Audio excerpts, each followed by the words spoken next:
On Christmas Eve in London. Ebenezer Scrooge, a miserly moneylender at a counting house, does not share the merriment of Christmas.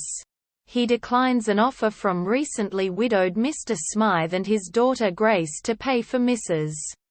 Smythe's funeral, voicing his support for the prisons and workhouses for the poor, declining his nephew Fred's invitation to Christmas dinner, and reluctantly accepts his loyal employee Bob Cratchit's request to have Christmas Day off since there will be no business for Scrooge on the day.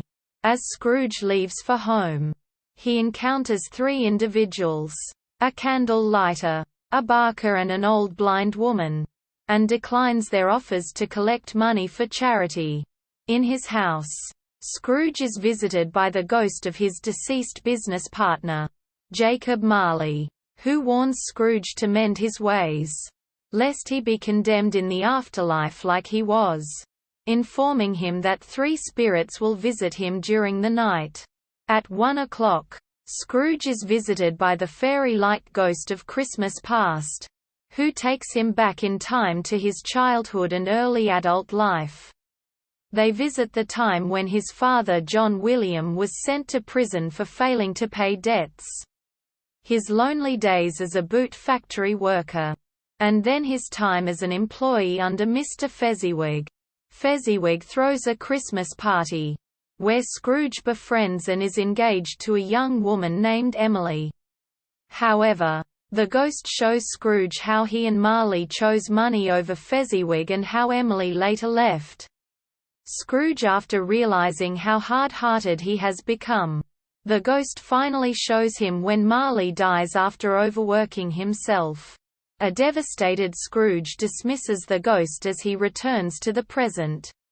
At 2 o'clock, Scrooge is visited by the merry ghost of Christmas Present who shows him the joys and wonder of Christmas Day. Scrooge and the ghost next visit Bob Cratchit's house, learning his family is content with their dinner. As Scrooge takes pity on Bob's ill son, Tiny Tim, the ghost then comments that Tiny Tim might not survive until next Christmas. Scrooge and the ghost visit Fred's house, where Fred hopes that someday his uncle will join them as family. The ghost shows him the evils of ignorance and want before he disappears, and Scrooge finds himself back in his house.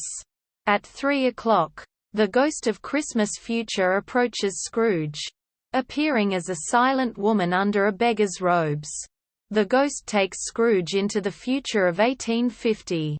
In a cemetery, Scrooge recognizes his deceased self as his housekeeper Mrs. Mops trades his possessions to a fence named Old Joe. Scrooge then discovers Tiny Tim has died, and when the ghost points out his own grave, he vows to change his ways. Scrooge is surrounded by the Cratchits, Grace and the spirits of his mother and sister, which encourage him to feel love and compassion again. Scrooge's grave begins to crack, hinting that the future already has begun to change. And Scrooge, misunderstanding this to be a sign he is doomed, tries to run as the ghost of Christmas Future throws his bed curtains over him to return him to his bed. Finding it is Christmas Day, a gleeful Scrooge decides to surprise Bob's family with a turkey dinner, and ventures out to spread happiness and joy throughout London. After paying off Mr. Smythe's debt, Scrooge once again encounters the candle lighter, barker, and blind woman, who are the ghosts in their human forms, and thanks them. Scrooge goes to the Crackit house, at first putting on a stern demeanor, and then revealing he intends to raise Bob's salary and pay off his mortgage.